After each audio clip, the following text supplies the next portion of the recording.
തികഞ്ഞ ആത്മവിശ്വാസത്തോടുകൂടി കയറുന്നു. അതിനേക്കാൾ സംതൃപ്തിയോടുകൂടി വിജയഭേരി മുഴക്കി ഞങ്ങൾ മടങ്ങി വരും. ഇവിടെ 5 സ്ഥാനാർത്ഥികളാണ് വോട്ടുള്ളത്. വി.ഡി. സതീശൻ, സാദത്ത്, റോജി, VP സജീന്ദ്രൻ, മനോജ് മുത്തേടൻ. 5 പേരും ഒരു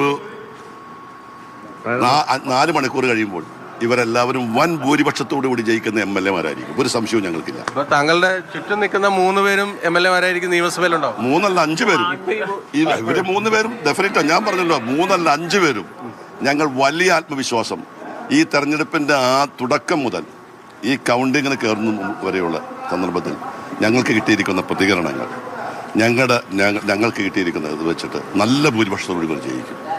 അതെനിക്ക് തോന്നുന്നത് ഏറ്റവും കൂടുതൽ ഭൂരിപക്ഷത്തോട് ജയിക്കാൻ പോകുന്നവരാണ് എൻ്റെ അടുത്തും വലത്തൊക്കെ നിൽക്കുന്നവർ. അടുത്തും വലത്ത് ഞാൻ പറഞ്ഞല്ലോ, എല്ലാവരും തൊട്ടടുത്ത് നിൽക്കുന്ന ഒരു സംശയം വേണ്ട. ഈ പ്രാവശ്യം ചിലർ പറഞ്ഞിരിക്കുന്നത് വലിയ ഹോട്ട് മത്സരം നടക്കുന്നതെന്നാ.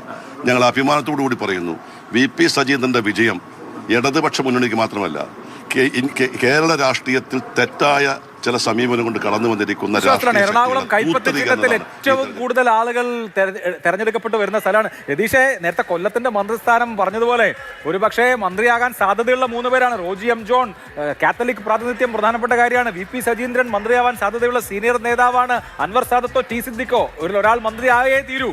അങ്ങനൊരു രാഷ്ട്രീയ സാഹചര്യമുണ്ട്. മുഖ്യമന്ത്രിയും വരാം. അതെ, പക്ഷേ ബെന്നി ബെഹനാൻ വളരെ ക്രെഡിബിൾ ആയ ഒരു ട്രാക്ക് റെക്കോർഡുള്ള കോൺഗ്രസിലെ നേതാവാണ്. വലിയ പ്രതീക്ഷകളൊക്കെ സന്തോഷത്തിൽ പങ്കുവയ്ക്കുന്നത് നമ്മൾ കാണുകയാണ് ഇപ്പോൾ.